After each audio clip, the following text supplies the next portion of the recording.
আমরা ডাবল ডোরের একটা ভিডিও দেখাবো। ডাবল ডোরটা সাইজটা এল লেখে এন্টার, কি লেখে এন্টার, এল লেখে এন্টার, লাইন দিবা। আমরা 5 ফিটের ডাবল ডোর করব। কত ফিট? 5 ফিট। ওকে, আশা করি দিতে পারবা। আবার এন্টার দিবা। এই পয়েন্ট থেকে 5 ইঞ্চি পার্টিশন অলরেডি কত ইঞ্চি? 5 ইঞ্চি। এদিকে 2 ইঞ্চি, সেম একইভাবে এটাও 2 1 3। অপোজিট পাশে সেম, কিন্তু যারা নোট মিরর করে একটু পরে শিখাচ্ছি, সমস্যা নেই, আবার নতুন ভাবে দেখাই। এদিকে 5, তোমরা যেহেতু নতুন আছে একেবারে নিয়ম অনুযায়ী করবে। এদিকে 2 এন্টার দিবা, এদিকে 2 1 3। ওকে, এই মেজারমেন্টটা চেঞ্জ হতে পারে কিন্তু 5টা সেম থাকবে। এদিকে 1.5 1.5 হতে পারে। এখন আমরা মিররটা শিখাবো। এখানে একটা 6 ফিটের একটা করব। কত ফিট? 6 ফিট। এই পয়েন্ট থেকে 5 ইঞ্চি, এদিকে 2 2 1, এদিকে 3। এখন অপোজিট পাশে মিরর হবে। সিলেক্ট করে এমআই লেখে এন্টার, কি লেখে এন্টার? এমআই লেখে এন্টার। এই যে মিড পয়েন্ট, আর মিড পয়েন্ট যদি এই কর্নারে খুঁজি কাজ হবে? কাজ হবে না। এই মিড পয়েন্ট থেকে জাস্ট মাউসটা একটু আপ ডাউন করবা, ক্লিক এন্টার। হয়েছে? ওকে, আশা করি পারবা। লাইন নেবা, এল লেখে এন্টার। এই পয়েন্ট থেকে 7 ফিট। কত ফিট? 7 ফিট। একইভাবে এই পয়েন্ট থেকে 7 ফিট। আমরা যদি এটা মিরর করে দেই, পারবো না? সিলেক্ট করে এমআই লেখে এন্টার।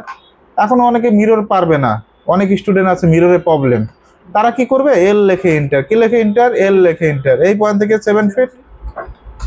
একইভাবে এই পয়েন্ট থেকেও 7 ফিট। সার্কেল নিবা, সি লেখে এন্টার।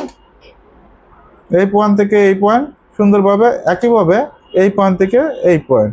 ডাবল ডোর একেবারে ইজি। তারপর ট্রিম করে দিবা, টি আর লেখে double enter, trim trim trim, এটাও ট্রিম করে দিবা। এটা হলো ডাবল ডোর।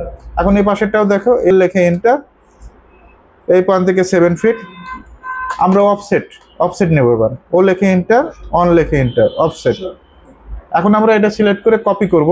সিপি লেখে এন্টার, কি লেখে এন্টার? সিপি লেখে এন্টার।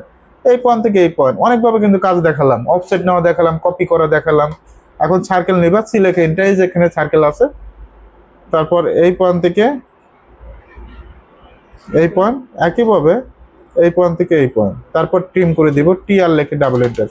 সুন্দরভাবে ট্রিম করে দিবা, জাস্ট ক্লিক ক্লিক। এখন এটা আলাদা আলাদা অবজেক্ট, এটা একটা অবজেক্টে রূপান্তর করবা। সিলেক্ট করে বি লেখে এন্টার। তারপরে নাম যা দিতে চাও, তোমার নামও দিতে পারো, অসুবিধা নাই। দেখো ব্লক হয়ে গেছে।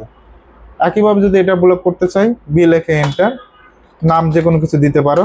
এখন প্রশ্ন, যদি এটা যদি কালার চেঞ্জ করি, কালার চেঞ্জ হবে না, এটা একটা বিষয় থাকে। এটা এক্সপ্লোড করবা, তখন ভেঙে ফেলবা, এক্স লেখে এন্টার। তখন আবার সিলেক্ট করবা, সিলেক্ট করে কালারটা চেঞ্জ করবা। এখন এখানে কিছু কালার আছে, আরো যদি কালার প্রয়োজন হয়, select colour, two colour, click click করে কালার চেঞ্জ করতে পারবো। কালার বুকস থেকে উডেন কালার গুলো দিতে পারবো। অনেকভাবে কালার তৈরি করা যায়। তো তোমার যেটা পছন্দ হবে সে অনুযায়ী কাজ করবো।